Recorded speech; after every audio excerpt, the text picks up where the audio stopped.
Vamos a levantar el puño al cielo. Señor, hoy te damos gracias por 5 razones. Gracias, Padre. Primera razón. Gracias, Padre, porque en lugares de tiernos pastizales me haces descansar. Gracias, Padre, porque tu comida, tu palabra nos hace descansar en tus brazos. Gracias, Padre. Segunda razón. Gracias, Padre, porque aunque ande en valle de sombra y de muerte, no temeré mal alguno, que tú estarás conmigo. Gracias, Padre, porque cuando estoy en las discusiones, en los momentos de pruebas, tú me das una salida para, para que salgamos de esas pruebas y de ese valle de sombra y de muerte. Tercera razón. Gracias porque restauras mi alma. Gracias, Padre, porque tú me haces nacer de nuevo. Me haces nuevo. Cuarta razón. Gracias, Padre, porque junto a aguas de reposo me conduces. Gracias, Padre, porque tú me conduces a aguas dulces, Padre. Nos conduces hacia ti, Padre. Nos llamas por nuestro nombre. Y quinta razón, Señor. Sí, gracias porque ciertamente el bien y la misericordia me escoltarán todos los días de mi vida. Gracias, Padre, porque tú que eres el bien y la misericordia me seguirás por todos los días de mi vida. Gracias, Padre. Gracias, Señor. En Cristo Jesús. Amén. Vamos a seguir alabando. Se trata de ti y no de mí. Se trata de ti y no de mí. Se trata de ti y no de mí. Tú el primero, grande y majestuoso, y tú el primero, perfecto y amoroso. Tú el primero, grande y majestuoso.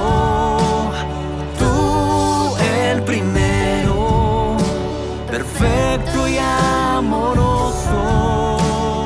Tú el primero, grande y majestuoso. Tú el primero, perfecto y amoroso.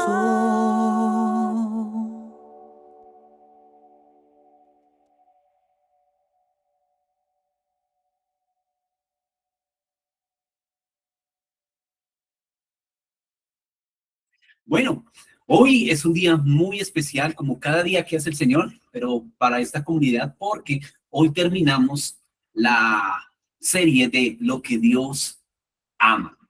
Hemos tenido 9 temas de esta serie, más de 2 meses, hablando acerca de lo que la Biblia dice que Dios ama, y hoy vamos en el último día, a estudiar efectivamente eso.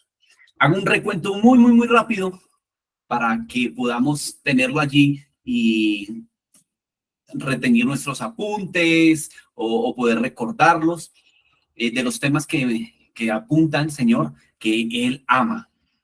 El primer tema fue que Dios ama la verdad en lo íntimo. Recuerda, Él ama que no seamos hipócritas, sino el ser sinceros, no tener cera en nosotros.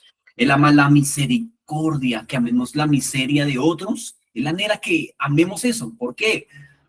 Porque Él amó la nuestra y sigue amando lo que es miserable aún en nosotros. Solamente va a haber un punto de partida cuando Él se manifieste y seamos semejantes a Él. En ese día no habrá nada miserable en nosotros, seremos semejantes a Él. Mientras tanto, siempre habrán tinieblas que alumbrar, siempre habrán pecados que perdonar, necesitaremos del amor del Señor.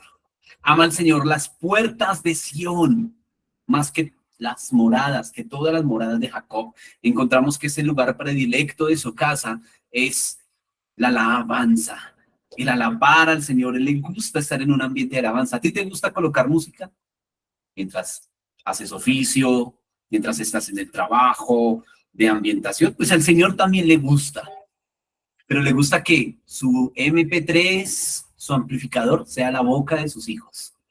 Y Él ama este lugar. También hablamos que era el dador alegre. Cuando entregamos algo, entregarlo con alegría. No mira el peso de lo que está cargando en nuestra mano, sino la condición de esa mano, la condición del corazón. Dios amó al mundo, encontramos cómo Él amó a todos, pero quiere que salgamos de la condición de mundo. Él amó a su iglesia, ama a su iglesia, y a su iglesia da a conocer sus misterios, a sus cercanos da a conocer lo que Él es. Él amó a sus discípulos y los sigue amando, lo dejó escrito. Y los discípulos son ese tipo de personas que decidieron ir más allá de simplemente dar gracias a Dios por este otro día, amén, sino deciden, voy a dar mi vida, voy a entregar mi vida, voy a procurar que todo lo que haga pase por los filtros del maestro, por todo lo que delicadamente el maestro quiere que yo lo haga. Voy a fijarme en esa línea delgada y a caminar sobre ella, ese camino angosto, y voy a caminar sobre ella. Esos son los discípulos que Él ama. Luego vimos cómo Dios ama el espíritu que puso en nosotros y nos anhela con celos, nos anhela ardientemente. Lo más profundo que hay en nosotros, Él lo anhela. Y vimos un pasaje transversal acerca de que la condición que necesitamos para poder contener todo este amor, cómo poder decir más que de memoria, de corazón, todo esto que Dios dice que me ama, cómo poder contenerlo y cómo sobre todo ser transformado cuando escucho su palabra. Y nos habla de una condición interior que se llama pobreza de espíritu. Y es la pobreza que debe prevalecer hasta el fin, entendiendo, como vimos ese día, que pobreza son aquellos que tiemblan ante su palabra. Es decir, debemos de andar con un Parkinson continuo espiritualmente, sabiendo que cada vez que Él habla, eso es ley, es nuestro bien, es nuestra medicina. Y que lo que nos debería hacer temblar sobre toda cosa, porque hay noticias difíciles, ¿verdad?, que nos hacen vibrar, somos de carne y hueso. Cuando recibimos una mala noticia, o que tienes este diagnóstico médico, etcétera, temblamos, por supuesto. A veces sentimos miedo, temor, me van a operar, me quedé sin dinero, vino esta situación de inseguridad, etcétera. Pero sobre todo eso, debemos de temblar al diagnóstico que Dios da. Cuando Él habla, debemos temblar. De hecho, la tierra lo hace. Dice el Salmo que cuando Él mira la tierra, ella tiembla. Si la tierra tiembla, cuánto más nosotros, sus hijos, porque ha hablado nuestro Padre. Y hoy vamos a terminar con un tema muy, muy especial también, para poner el sello de estas 9 cosas que Dios ama según la Biblia. Seguro usted que quizás encuentre más. Si lo hace así, por favor, compártalo con toda libertad, pero yo encontré estas 9. Y para iniciar, entonces, quiero contarles acerca de los nombres de las naciones de la tierra. Estudiando cómo fueron bautizadas los diferentes países de Latinoamérica, de Europa, encontré que varios de esos países, es decir, cerca del 33% de todos ellos, 1 de cada 3, tomaron nombre de alguna tribu o un grupo étnico. Estos que poblaron sus tierras al formar la nación. Y entonces fueron relevantes, evidentemente, en la historia de ese país. Albania es un ejemplo de ellos. Hace referencia a la tribu de los Albanoi. Bangladesh, por ejemplo, significa tierra de los bengalíes. Francia homenajea al pueblo de los francos. Hungría, a la tribu de los Ongur. Y así encontramos varios países donde vemos que el nombre de la tribu o esos que primitivamente estuvieron allí formaron la nación y fue tan relevante que quedó en sus nombres. Otro porcentaje es por las características de ese territorio, de esa nación. El 25% de los países, más de 50 naciones, deben su nombre a las características que definen su región geográfica. Por ejemplo, el nombre original de Islandia es Isneland, que literalmente significa tierra nevada. Muchos países que reciben el nombre de culturas indígenas son una descripción literal de lo que son sus paisajes. Por ejemplo, Guatemala procede de la palabra azteca Huaxtemalán, que significa tierra de muchos árboles. Otros aseguran que proviene de Guatemala, que significa montaña de agua que brota, haciendo referencia al volcán de agua que hay allí en este territorio. Otros países hacen referencia a la dirección en el mapa, como están ubicados en el globo terráqueo. Cerca de 25 países reciben su nombre de su dirección asociada a los 4 puntos cardinales: norte, sur, este, oeste. Un ejemplo es Australia, que proviene del nombre griego Terra Australis, que significa tierra del sur. Qué interesante. Irlanda es otro ejemplo que proviene del nombre Ireland, que significa tierra en el oeste. Ecuador, por ejemplo, se llamó así porque está situado exactamente en el ecuador de la Tierra, es decir, en la línea imaginaria que divide la Tierra. Otros países están asociados a los personajes históricos, religiosos, personas que definitivamente marcaron un antes y un después en ese país, como países como Bolivia, por ejemplo, en honor a Simón Bolívar. Más de 20 países derivan del nombre de esa persona. América, por ejemplo, hace referencia a Américo Vespucio, que quedó ligado al descubrimiento de América, valga la redundancia, pese a no participar en él. Filipinas debe su nombre al rey español Felipe II. Y algunos países deben su nombre a alguna santa, como Santa Lucía, por ejemplo. Y así vamos a encontrar muchos nombres originales y asociados a este tipo de características en todo el globo terráqueo. Por ejemplo, Colombia. Colombia es un nombre muy hermoso. Significa la tierra de Colón. Y Colón es paloma. Podríamos decir que Colombia es la tierra de la paloma. Qué interesante, ¿no? Podríamos hablar con nuestra boca que Colombia es la tierra del Espíritu Santo, por ejemplo. Qué interesante. O la tierra de la paloma. Por ejemplo, cuando estudiamos a Jonás, Jonás significa paloma, ese que fue enviado a dar buenas nuevas, anunciar las noticias del Señor. Entonces, Colombia es una tierra llena de palomas, de hijos de Dios que están anunciando el evangelio. Ese podría ser el lenguaje de Colombia, sobre todo en estos días cuando están pasando cosas difíciles. Qué bueno que en nuestro lenguaje podamos decir, esta nación es tierra del Espíritu Santo. Pero ¿qué estás viendo tú en medio de este caos? Porque de hijos de Dios que anunciamos las buenas noticias para esta nación. ¡Hey! Qué impresionante podemos ver en los nombres de las naciones y encontrar allí seguro al Espíritu de Dios. Pero ¿a qué voy con todo esto? Esto no es una clase de geografía, ni mucho menos, sino porque hay una nación en toda la tierra cuyo nombre fue dado por Dios. Sé que ya la pensó. Correcto. Israel. El nombre de ese país, de esa nación, se conserva hasta el día de hoy y no hay otra que se compare y que Dios mismo se haya asegurado de decir, tú te vas a llamar así. De hecho, te llamabas antes así y ahora te llamas de esta manera, Israel. Y así como cada país tiene su origen, su historia en su nombre, en la extensión o en la disminución de su territorio, Israel tiene su historia. Y eso quiero que ahora sí estudiemos en la palabra de Dios cómo nació Israel. Esto, y vamos a darnos cuenta cómo Dios dice que amó a Israel, fue la nación escogida. Vamos a ver por qué él decidió que fuera Israel, no Colombia, por ejemplo. Que Jesús hubiera venido a Colombia y hubiera nacido paisa o boyacense, hubiera sido tremendo, ¿no? Y que en lugar de la multiplicación de peces hubiera sido la multiplicación de arepas boyacenses, qué sé yo, hubiera sido, pero él eligió Israel. Y vamos a entenderlo hoy. ¿Le parece si abre su Biblia, por favor, en el libro de Génesis, capítulo 12, versos 2 y 3?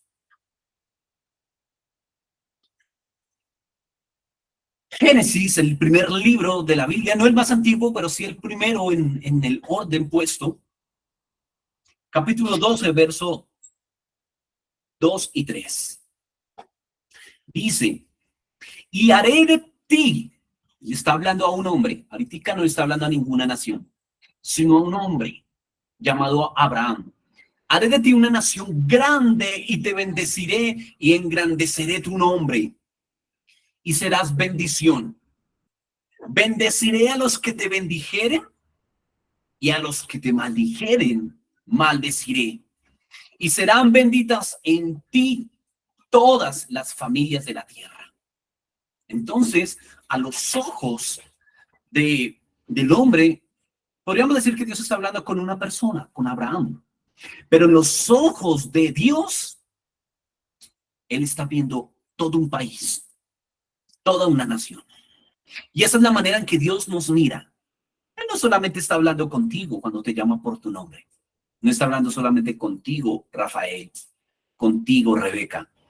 Está hablando con toda una nación, todos los que hay antes de ti, antes de mí, vamos a entenderlo. Y también con los que te acompañan en ese momento y los que seguirán después de ti cuando tú no estés. Esos son los ojos de Dios. Ven más allá del cuadro que nosotros vemos. Sus ojos, sus caminos son más altos que los nuestros. Y Él escogió a este hombre. Así que, evidentemente, Abraham tendría que empezar a multiplicarse, a tener hijos, para que, pues, ese territorio a donde Dios lo va a llevar, pues, comience a poblarse, ¿cierto? Pero conocemos la difícil historia de Abraham, que ya empieza a crecer y nada que tiene hijos. Pero al final de su vida vamos a entender que finalmente él, ¿cuántos hijos tuvo? ¿Recuerdan? A ver, hagan memoria. A ver, aquí en casa, ¿cuántos hijos? Abraham tuvo 8 hijos en total. ¿Recuerdan? Primero, nada que nace, la promesa con mi esposa, bueno, entonces ayudémonos con la sierva y nació Ismael. ¿Cierto? Segundo, bueno, por fin vino el hijo de la promesa, Isaac. Pero luego muere su esposa y Abraham, como buen hombre responsable, pues con la siguiente concubina va a tener otros hijos, 6 hijos más. ¿Cierto? Los nombres de estos hijos son Simram, Joksán, Medán, Madián, Isbac y Sua. Esto está en Génesis capítulo 25, versos 1 al 6. Su concubina se llamaba Sétura.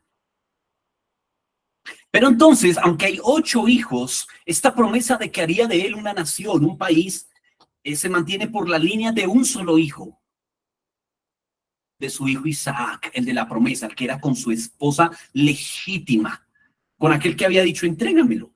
Ese es tu único hijo. Dios, pero en este momento tengo 2 hijos. No, tu único, el que amas, el que es con tu verdadera esposa. Y sobre esa línea va a venir la promesa de la nación. Entonces veamos la vida de Isaac. Isaac va a tener una vida dedicada, es más sedentaria. Comparado a su padre, él está establecido en un buen territorio, tuvo un excelente padre, dejó buenas riquezas, él va a dedicarse a la agricultura y a la ganadería, y va a prosperar, y va a ser más rico de lo que ya es. Junto con su esposa llamada Rebeca van a tener, ¿cuántos hijos tiene Isaac y Rebeca? Esta mujer va a tener un parto muy difícil y los únicos 2 hijos de su vida va a tenerlos allí en este parto y van a salir unos gemelos hermosos. Uno lampiño, pero antes sale primero Esaú, más velludo. Y él sale primero, pero desde que sale hay una lucha en el vientre. Génesis nos describe cómo se mueven estos 2 en el vientre y Dios los va a llamar 2 naciones. Otra vez, aunque son 2 bebés, un par de gemelos, Dios dice que hay 2 naciones que disputan en el vientre de su madre, imagínense.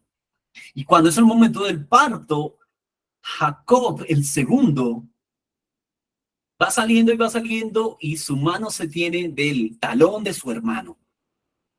Y comienzan estos 2 hermanos a crecer. Y Jacob desde el útero de su mamá, comienza entonces a tener como un perfil, así como cuando nacen nuestros hijos y comenzamos a ver el perfil de ellos. Este es como más calmado. este es como más astuto. Y Jacob y Esaú tenían dos perfiles extrapolados. Esaú era el cazador y traía alimento a su casa. Y cuando trae alimento de su casa, ¿por dónde se conquista a los hombres? Por el estómago. A la mayoría, por lo menos. Y entonces era el favorito de papá, por supuesto. Este es mi cazador. Este se mire como caza venados. Mientras que Jacob Jacob dice que era quieto y habitaba en tiendas. Imagínense, presenten a sus hijos. Uno es cazador y el otro es quieto. Hay como que se esperaba más del cazador, ¿cierto? Entonces Jacob comenzó con un perfil y a ver el favoritismo que papá tenía con su hermano mayor, aunque mamá lo apoyaba a él. Su mamá era una alcahueta con Jacob, con el aparentemente más débil, con el menor, ahí entendámoslo, que es el menor. Y Jacob comienza entonces a crecer en este ambiente. Y con Jacob empieza a pensar y a decir, pronto llega la bendición de nuestro Padre. La bendición de la primogenitura.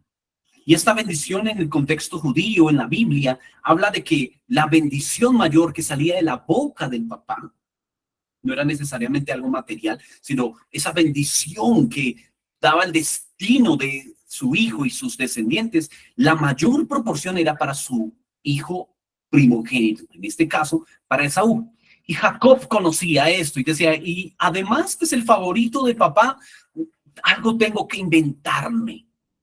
Así que él, con su mamá alcahueta, va a hacer un plan cuando su padre aparentemente ya va a morir.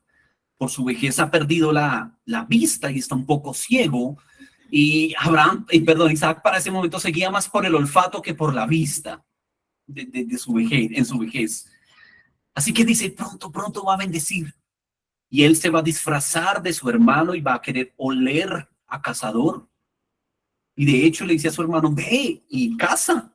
Mientras tanto, él con su mamá se pone vestidos y hace que sus vestidos huelan a Esaú. Y va donde el padre, y el padre va y le da la bendición del primogénito a él. Y aquí vemos una trampa, la segunda trampa, queriendo entender y recibir esa primogenitura. Su padre, que no puede ver muy bien, dice, tu voz es como la de Jacob, aunque hueles como Esaú. Bueno, está bien, ahí, porque está tu madre, entonces vamos a bendecirte. Y lo bendice. Y Jacob feliz recibió la bendición. Sin embargo, cuando entra Esaú con comida, y el padre dice, pero ¿cómo así? No acabo de orar por ti porque ahora te acercas con comida y me pides también que te bendiga. Y se da cuenta de la trampa que hay allí. Esaú también se da cuenta y se pone furioso y promete vengarse de su hermano porque tomó la bendición de su padre y ya no podría ser retractada. Así que él hace una promesa de vengarse cuando su padre muera y se cumplan los días de su luto. Este acto hace que esa mamá alcahueta se separe de su hijo Jacob. Le dice, tu hermano te va a matar, vete a donde mi hermano, vete a donde tu tío, que allá mientras se le pasa la ira a tu hermano y se calman las cosas. Y esto nos da una muestra de cómo la alcahuetería trajo una consecuencia para esta relación entre madre e hijo. A partir de ahí, Rebeca no va a poder volver a ver a su hijo. Y esto nos da una enseñanza también de cómo la alcahuetería no es sana. Sí hay que tener momentos de tener un perfil bajo, pero nunca en desacuerdo con su esposo. Bueno, sigue avanzando esta historia. Y vamos a ver entonces que Jacob se va a donde su tío, a esperar que se calmen los ánimos. Esaú está esperando que su padre muera para él cumplir la promesa de matar a su hermano, de vengarlo. Lo que no contaba esta historia, ninguno de ellos contaba, era que su padre, aunque aparentemente en pocos días moriría, dura 20 años más. Así que esa es una venganza que tiene que estar ahí en stand-by. Jacob, mientras tanto, en esos 20 años, en la casa de su tío, va a conocer a dos mujeres y se enamora de una de ellas, de la menor de la hija de su tío. Y él va a hacer una promesa y dice, yo quiero a esta mujer por esposa. Y su tío astuto también alcahueta, porque en las familias siempre hay un tío o una tía alcahueta, ¿cierto? Que dice, venga, véngase para mi casa mientras se calman las cosas. Una mayoría de familias hay. Hay un tío o una tía que es más bien seria, dicen, no, en esa casa no se puede entrar. Y hay otra casa donde sabemos que todos los andariegos, todos los que están descarriados, todos los que echaron pueden llegar allí. Pues Labán, el hermano de Rebeca, era uno de estos. Y Jacob allí entonces le pide a él que le dé a su hija menor. Está enamorado de ella, Raquel. Y le dice su tío astuto, le dice, bueno, pero vas a tener que trabajar 7 años por ella. Jacob en su amor dice, está bien, voy a trabajar.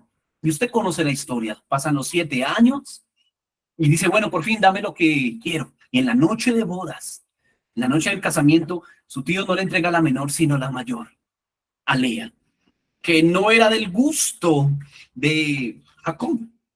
Entonces, cuando él pasa la noche de bodas, al otro día se da cuenta que no era su amada porque no había trabajado 7 años. A ver, pagué un precio alto por mi esposa.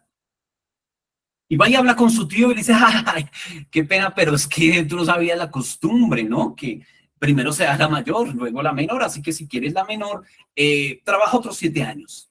Jacob, por amor a ella, acepta. Dice la Biblia que fue como nada, no sintió esos 7 años, ya para ese momento 14. Y no sintió nada. Finalmente se cumple ese tiempo y él entonces se casa con ella y ya para ese momento entonces tiene 2 esposas. Seguimos con esta historia de Jacob. Llega el momento en que él va a recibir su salario por todos estos años de trabajo, de estar junto a su tío, ayudándole en la ganadería. Y él dice, bueno, ¿cómo va a ser mi salario después de todos estos años de trabajo? Y le propone un negocio a su tío astuto, de un astuto a otro astuto.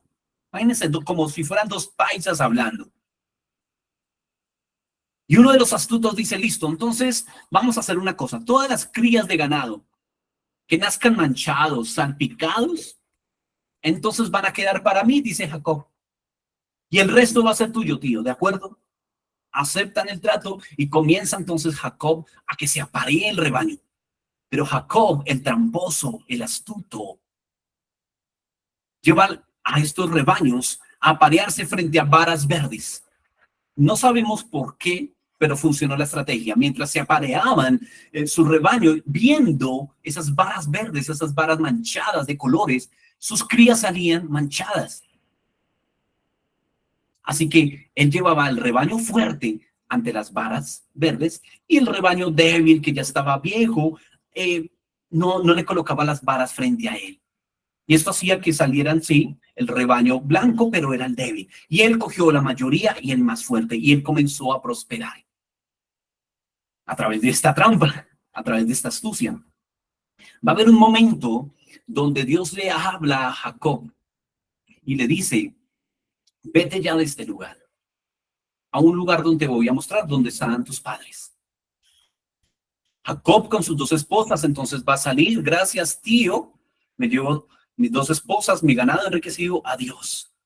Su tío quedó se sintió como robado y lo despide de mala gana. Y cuando él va avanzando, le anuncian que su padre había muerto y por tanto venía Esaú, a su encuentro a cumplir esa venganza latente, que aunque han pasado 20 años, cuando alguien está herido, no importa el tiempo que avance. Eso sigue latiendo allí.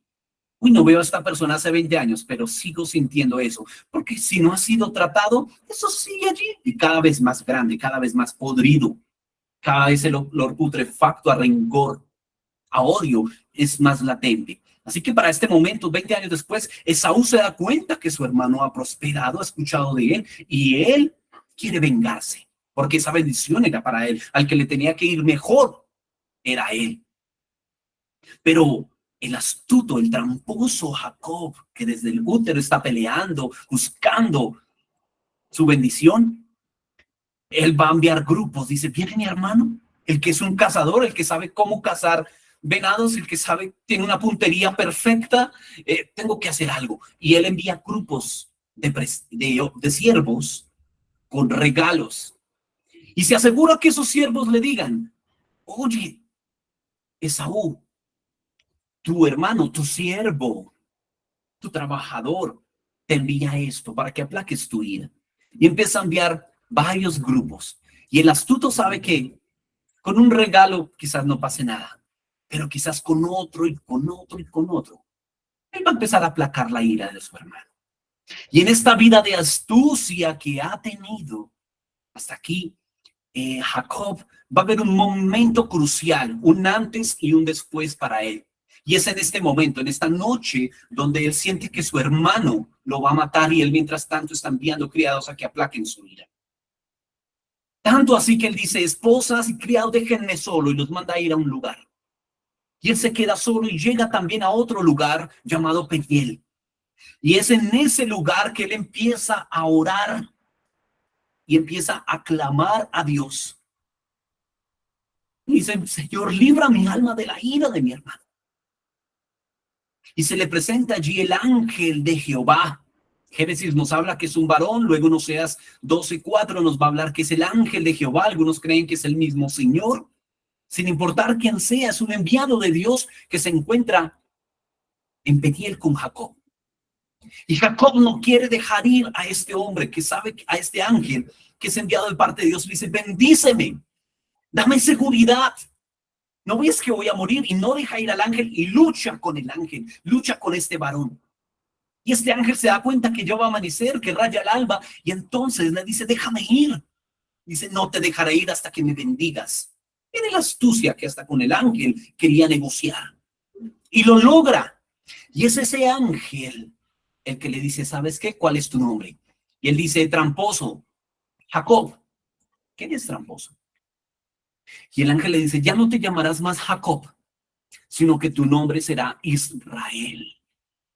¡Wow! ¡Qué precioso! Israel, que significa el que ha luchado con Dios, el que contiende con Dios y los hombres y vence. Pero cuando te encuentras con Dios como Jacob, ya no eres el mismo. Este varón, para que lo deje Jacob, lo que hace es tocar el encaje de su muslo, allí en su cadera. Y Jacob, a partir de ese momento, va a caminar cojo. De ahí en adelante, él va a cojear. Y va a ser identificado ya no como Jacob, sino como Israel, el cojo.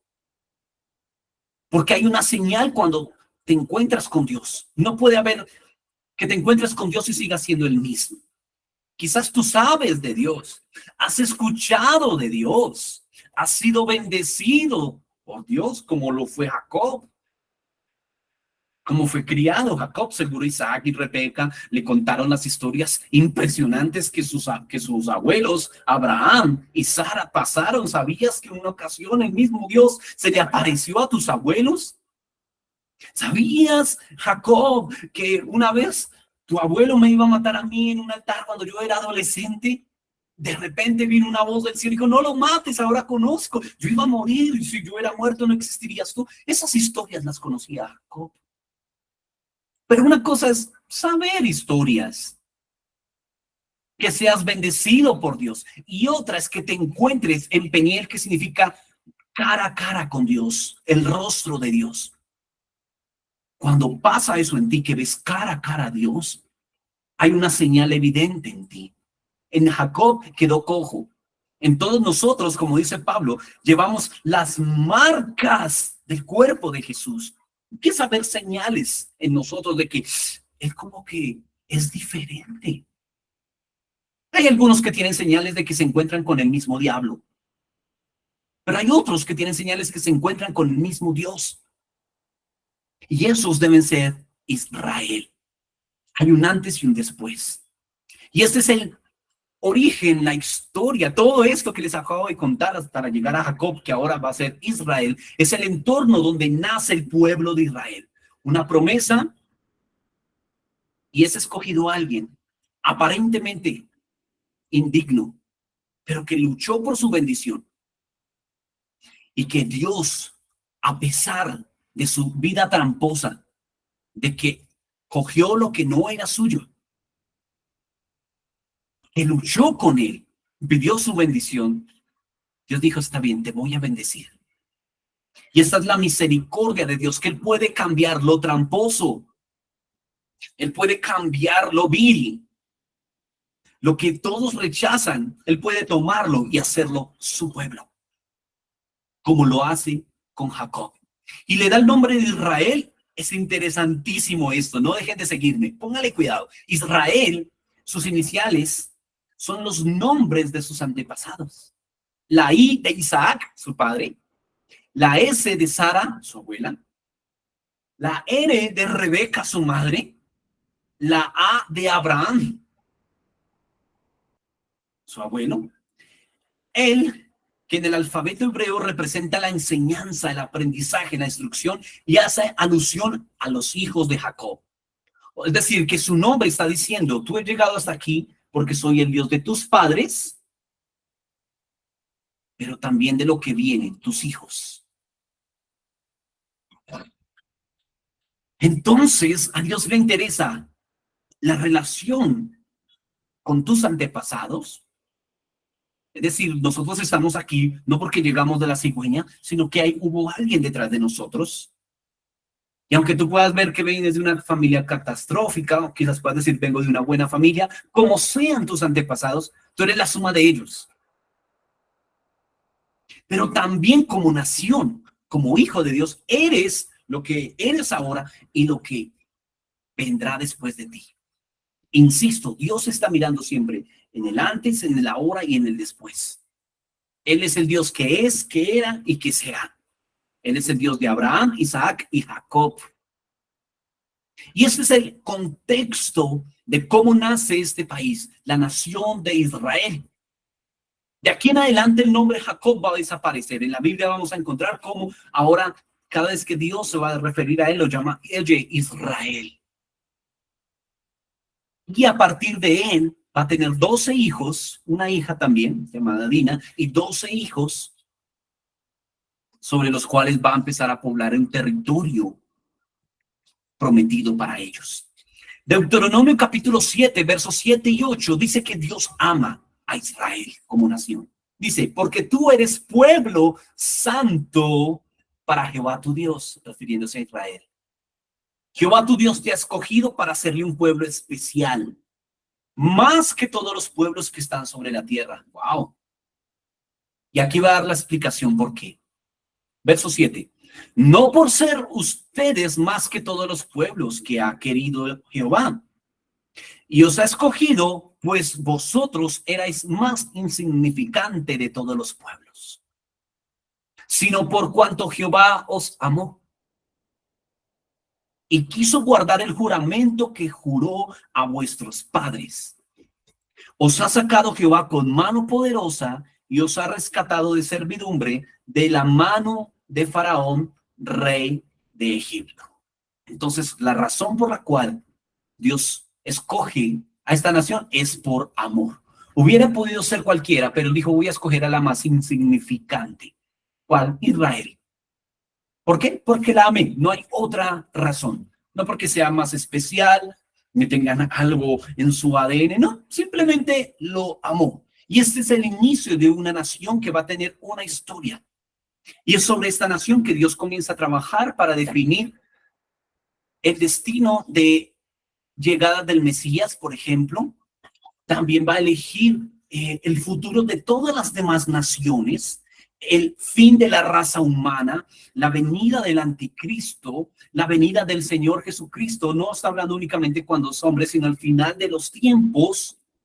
¿Qué va a pasar en la gran tribulación, en la tribulación? Todo va a girar en torno a esta nación. Así que Dios comienza un trabajo después de Jacob, por supuesto, y de su descendencia, y va a empezar a mostrarle sus leyes, sus ordenanzas a través de diferentes hombres. Demuestra su ley, demuestra sus mandatos, y usted conoce la historia. Israel va a tener siempre la característica de todas las otras naciones. ¿Cuál? Darle la espalda al Señor. No querer saber nada de él, aunque son una nación santa. Santa significa apartada, escogida, no especial, no sin pecado, no impoluta, sino escogida. Pero a través de la historia vamos a ver hasta la fecha de hoy, año 2024, cómo Israel le da la espalda al Señor. Entonces, ¿qué hace el Señor? Comienza a traer juicio sobre esa nación, sobre Israel. Y entonces llega un momento en que Babilonia como imperio poderoso viene, y aunque ellos ya han entrado en la tierra prometida a través de Josué, y están expandidos, muere José muere Josué y comienzan ellos a vivir a su manera, etcétera. Y él ve que Israel sigue siendo el mismo Jacob, el mismo Israel, el que lucha conmigo, ese tramposo, ese que quiere ser más astuto y que quiere vivir a su manera. Así que él va a venir con juicios a través de diferentes imperios, el babilónico, el medo-persa, y reino poderoso tras reino poderoso va a tomar a esta nación de Israel y no los va a dejar disfrutar de su territorio, por supuesto tampoco de sus cultos. Y nación tras nación, imperio tras imperio va tomando a Israel como su caudillo, como su perrillo mejor, tomándolos de esclavo, explotando todos los dones que Dios da. Y todo esto porque Israel le dio la espalda al Señor generación tras generación. No quiso guardar sus mandamientos. Por ejemplo, el del día de reposo. No guardaron el día de reposo. ¿Qué es guardar un día a la semana? ¿Y qué es guardarse? ¿Qué es coleccionar por 6 años? Ahorrar por 6 años para que el séptimo no se trabaje. No pueden hacerlo con mi bendición. Imagínese que Dios le diga a usted, descansa un día a la semana, no trabajes. A veces es imposible, ¿verdad? Estamos 24/7 ocupados. Y mucho menos que Dios diga, descansa un año. Señor, pues sí, tengo unos ahorritos, pero no puedo darme el lujo para descansar un año. Pues bien, era el mandato del Señor.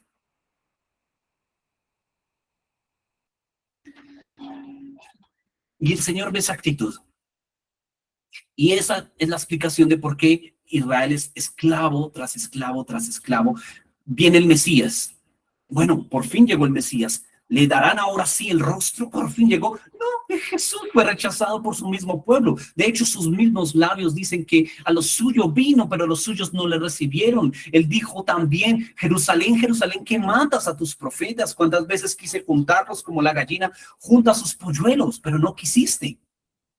Así que llegó el Mesías hecho carne y tampoco Israel como nación le recibió. Muere el Mesías, sigue el Imperio Romano. Cuando se acaba el Imperio Romano, entonces va a continuar. Por fin se acabó la esclavitud de Israel. No, él va a ser dispersado por diferentes naciones de la tierra. Y va avanzando el tiempo e Israel pierde su territorio y está dividido en diferentes países. Llega la Primera y Segunda Guerra Mundial y por fin, en la Segunda Guerra Mundial, para allá el año 48, en el mes de mayo, Israel, con la ayuda de Inglaterra y otros países, dice, oye, ¿por qué no vuelven a su territorio? Y en un solo día toman esta decisión, este decreto, Israel comienza a ser convocado para que ocupen el lugar original, lugar que actualmente están. Y a partir de esa profecía, y digo profecía porque estaba a través del profeta Isaías, capítulo 66, verso 8, que dijo, ¿quién oyó cosa semejante? ¿Quién vio tal cosa? ¿Concebirá la tierra en un día? ¿Nacerá una nación de una vez?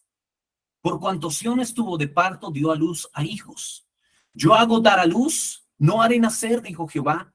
Yo que hago engendrar, impediré tu nacimiento, dice Dios. Entonces había una profecía de Isaías que Israel volvería a ser una nación. Israel iba a ser otra vez reunida. Y eso se cumple en el año 48, después de la Segunda Guerra Mundial. E Israel comienza a nuevamente ocupar un estado, ya tiene su soberanía propia.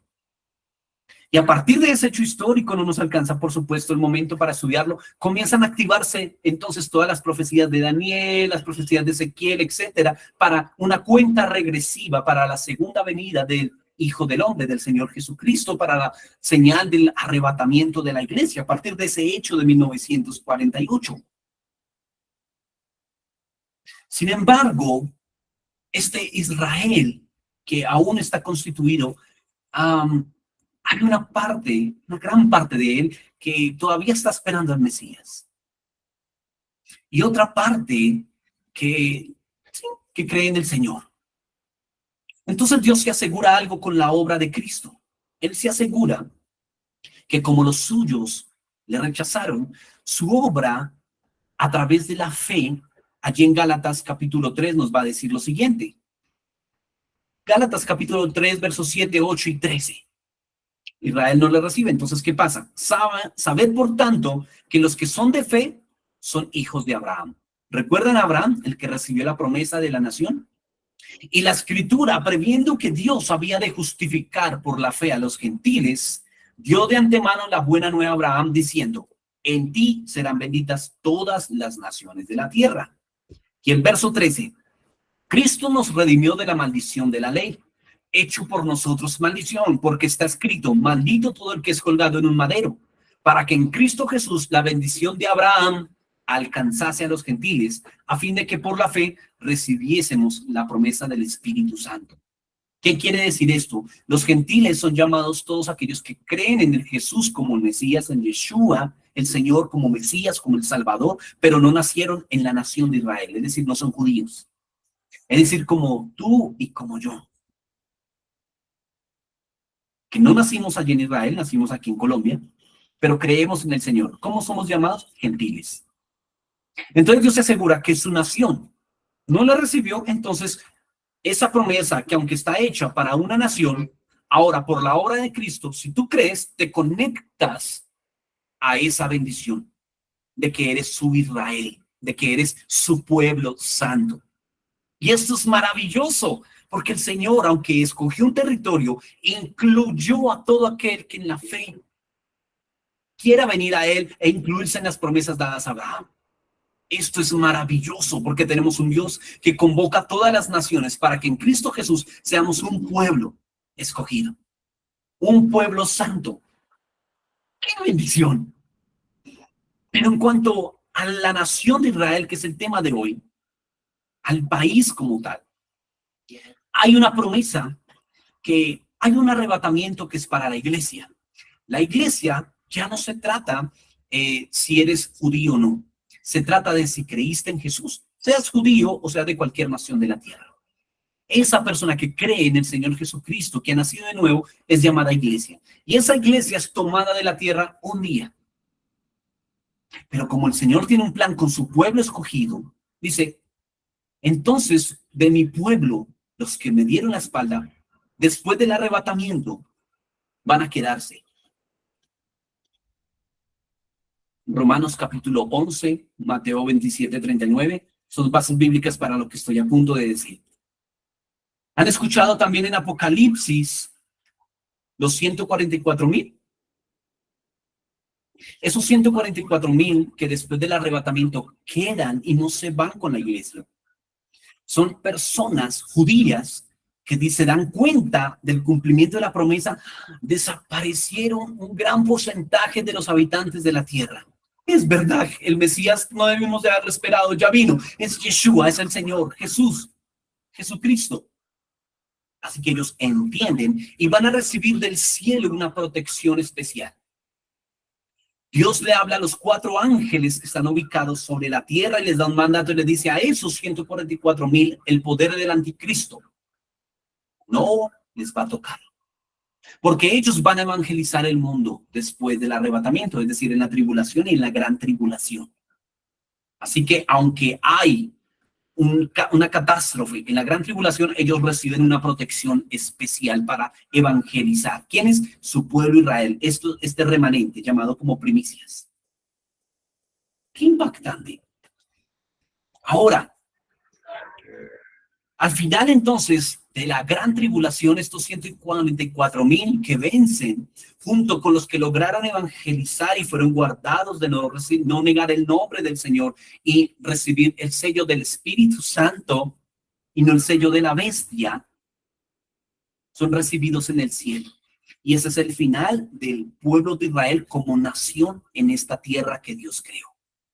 Así que les acabo de mostrar el inicio, el origen de Israel como pueblo y el final. Y la historia en la mitad. Pero lo más maravilloso de esta historia es, bueno, lo que a ti y a mí nos concierne, que somos en la fe del Hijo de Dios, pero estamos en este territorio colombiano, por ejemplo.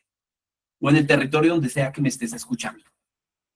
Pero lo que nos concierne a nosotros es que ahora en la fe en Cristo Jesús, entonces, si las mismas promesas dadas a Abraham, a Isaac, a Jacob, las puedo tener en Cristo, entonces yo debo acceder a ellas. Mi trabajo como el Israel espiritual es decir, si Dios le prometió algo a Israel, entonces también es mío. Y debo estudiar una promesa o las promesas que hayan para que yo ahora en fe, ya que Gálatas me está diciendo que si creo en Cristo, soy hijo de Abraham, por tanto Israel espiritual, entonces voy a acceder a ellas.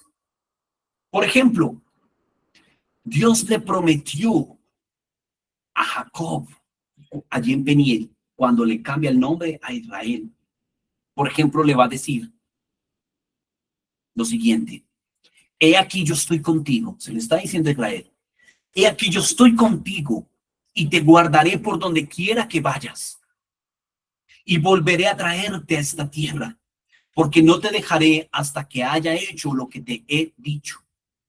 Esas promesas para el Israel y para el Israel espiritual. Y esto lo ratifica en el Nuevo Testamento, allá en Filipenses capítulo 1, verso 6, cuando dijo: estoy convencido precisamente de esto, que el que comenzó en ustedes la buena obra, la perfeccionará hasta el día de Jesucristo. Lo mismo que le dijo a Israel: yo estaré con ustedes donde quiera que vaya. Y Jesús dijo a sus discípulos: estaré con ustedes todos los días hasta el fin del mundo. Les guardaré. Y Dios dice lo mismo. El ángel de Jehová acampa alrededor ¿de quién? De los de Israel, no, de los que le temen. Él nos guarda. Y el que comenzó la obra en Israel, en la nación, en el país con Israel, la culminará hasta el fin de los tiempos. Pero el que comenzó la obra en Israel espiritual, en la iglesia, también la perfeccionará. Y ahí es donde tú y yo levantamos nuestra voz. No solamente para orar por Israel como nación, pero también como Israel espiritual. Donde decimos: Señor, tú dijiste me guardarías. Tú dijiste a Jacob. Mire lo que dijo el Señor a Jacob. Se acostó a dormir Jacob en un lugar llamado Betel, y él tiene un sueño, y en ese sueño ve una escalera, y por esa escalera suben y bajan ángeles. ¿Qué ángeles subían y bajaban allí? ¿Sabían que el Señor, por ejemplo, tiene un ángel para cada nación? Tiene un ángel específicamente para Israel, y este nombre sí es revelado. Miguel es ese arcángel que pelea por Israel. Hay ángeles para Colombia, hay un ángel para Colombia, hay un ángel para Venezuela, hay un ángel para cada nación, pero el ángel de Israel es Miguel. Y por eso vemos en la Biblia cómo él va a aparecer cuando Daniel está orando y está allí Miguel. Y siempre en los episodios de Israel aparece Miguel peleando. Cuando Satanás quiere robar el cuerpo a Moisés, allí aparece Miguel y está peleando por él. Bueno, en ese sueño, Jacob ve ángeles subiendo y bajando. En el Nuevo Testamento, Jesús, rostro a rostro con Natanael, le va a decir: de aquí en adelante vas a ver el cielo abierto. Y vas a ver una escalera, pero ya no con ángeles subiendo y bajando.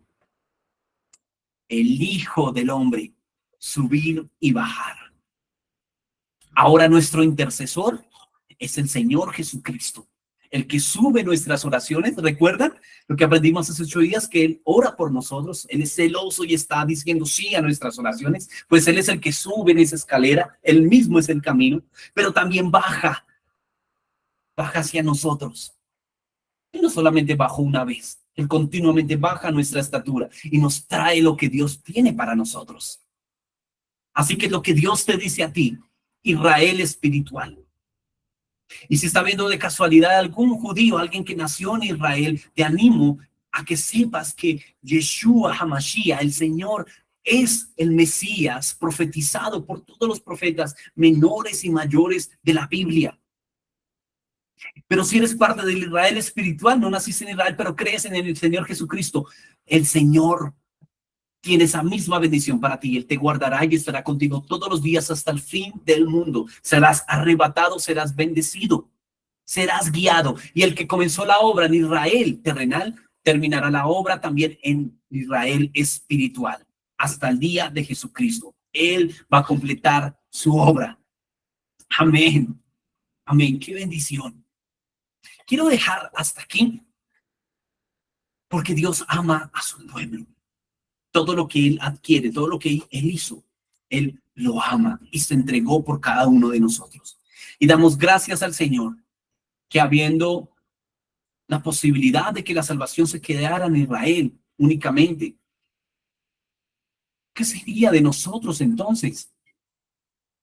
Pero la escritura, la voluntad de Dios era que todos le conociéramos, era redimir a toda la raza humana. Y si tú has sido como Jacob, tramposo, astuto, es tiempo de que haya una señal. Así como en Israel habrá una señal, aunque no crean en él. Lo que se profetiza en Mateo capítulo 27, versos 37 al 39 es que el Señor volverá hasta que Israel le diga, bendito el que viene en el nombre del Señor. Es decir, Israel va a confesar a Jesús como el Mesías y va a decir, bendito el que viene en el nombre del Señor. Para ti, Israel espiritual, hijo de Dios, también debe haber una señal. Y quizás ya no una señal física, el Señor no te va a dejar cojo como Jacob, pero sí quiere que camines a su manera. Si quiere, el que haya señales en ti, en tu manera de vivir, en tu manera de hablar, en tu manera de dirigirte a los demás, sea una señal de que, wow, hubo un Peniel en tu vida, hubo un antes y un después. No eres el mismo de siempre, dando gracias por las bendiciones de Dios. No eres el mismo astuto, mirando cómo robas lo que eso no es tuyo. Sin importar que sean lejanos, cercanos, sea tu hermano o tu tío. Él quiere que hagamos ahora con Él sea el que luche por nosotros. El que Él haga su obra completa en nosotros. Le invito a todos los tramposos, a todos los pecadores como yo, que hagamos una oración sincera al Señor. Y que a propósito de que de hoy en 8, con la ayuda de Dios, vamos a celebrar Pascua. Vamos a celebrar la muerte del Señor. Vamos a celebrar que Él dio su vida por nosotros. Hoy que cerramos este ciclo de lo que Dios ama, podamos cerrarlo y decir, Señor, yo me alisto para entrar a Pascua, para entrar en este año nuevo, amando lo que tú amas. Prepara mi corazón para amar. Quiero los deseos de mi corazón bautizarlos. Yo amo muchas cosas que tú aborreces, Señor. Yo me amo me amo a mí mismo más que a todas las cosas. O amo algo terrenal más que a ti. Pero alístame para amar lo que tú quieres que yo ama. Lo que yo ame. Y mira tus apuntes y ayúdale, dile al Señor allí, oremos. Ayúdame a ser verdadero en lo íntimo. Señor, que yo deje de ser hipócrita, porque detrás soy otro. Ayúdame, Señor, a amar la misericordia. No simplemente amar a los que me aman, porque esto hacen los impíos. Y si esto hacen ellos y hago yo, entonces ¿qué galardón tendré yo? Ayúdame a amar y a dar al que no puede retribuirme nada. Ayúdame a amar la alabanza, que la alabanza está de continuo en mi boca, que mi boca se abra más para alabar que para quejar, para alabar que para chismear.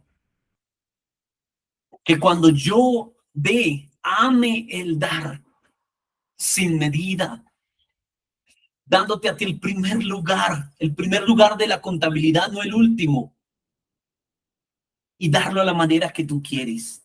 Ayúdame a amar al mundo que tú amaste, las almas. Trae pasión por las almas, Señor. Hace tanto no me conmuevo por un alma. No me conmueve nada, Señor, excepto lo que me pase a mí y a mi casa. De resto, nada me conmueve. Ayúdame, Señor, a amar a tu iglesia, aún los que yo echaría de tu iglesia, pero no soy la cabeza de la iglesia. Quiero ser un miembro sano dentro del cuerpo, que ayude al cuerpo y no ser un tumor en el cuerpo, no ser un cáncer en el cuerpo. Ayúdame a ser tu discípulo, a decidir amarte aunque nadie quiera, a no desmayar, que aunque no se quiera buscar a Dios en este tiempo, yo pueda decir, es tiempo de buscar a Dios, buscadme y viviréis. Porque el mundo quiere vida sin buscar a Dios, pero la vida viene de Dios. Ayúdame, Señor, a ser discípulo.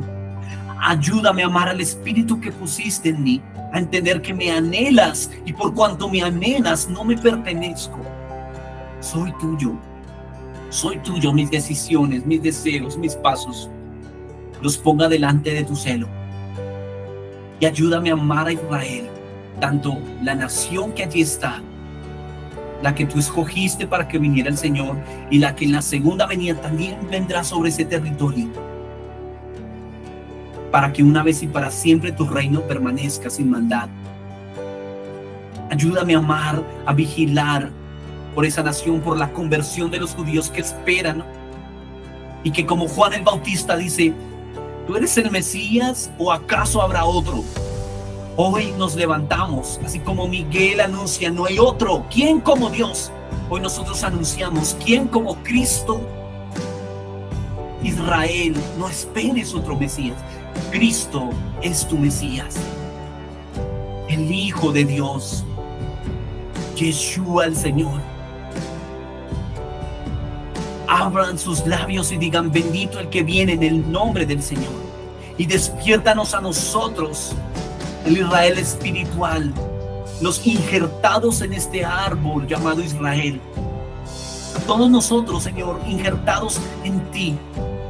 Ayúdanos, Dios mío, a despertar, a amar tu venida. Ayúdanos a amar a los que pertenecen, Señor, también a ese Israel espiritual y juntos crecer. Que el amor de Dios prevalezca, que el amor de Dios sea nuestro lenguaje, porque si doy mis bienes, si incluso doy mi cuerpo para que lo quemen, pero no tengo amor, nada soy, nada soy. Pero pido tu amor para todas las cosas que tengo que hacer diariamente. Pido tu amor para amar a mi esposo, a mi esposa. Pido tu amor para amar a mis hijos. Pido tu amor para amar al prójimo. Mi amor no alcanza, es muy egoísta, pero pido tu amor para las almas. Pedimos tu amor, Señor, que sobrepasa todo tu entendimiento, por el cual somos llamados hoy hijos de Dios. Esto oramos en Cristo Jesús, nuestro Mesías, nuestro Salvador, nuestro ungido. Amén. Amén.